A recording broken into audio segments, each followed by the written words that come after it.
সায়ন্তন যে খেয়ার উপরে অত্যাচার করে সেটা খেয়া নিজের মুখে বলে দিল উজিকে।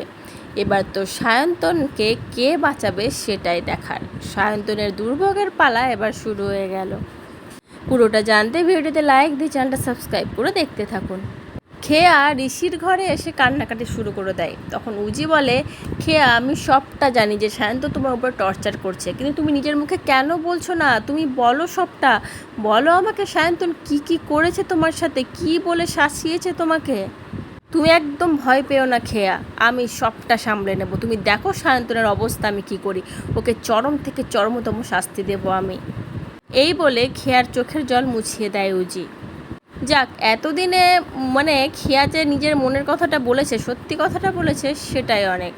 আর অন্যদিকে দেখতে পাই আমরা সায়ন্তন দুর্জয়বাবুর বাড়িতে গেলে তার সাথে কথা বলতে থাকে। আর সেই সময়ই একটা গুন্ডা সায়ন্তনকে ফোন করে বলতে থাকে, তোর বোনকে আমরা কিডন্যাপ করেছি, যদি ক্ষমতা থাকে তোর বোনকে বাঁচিয়ে নিয়ে যা।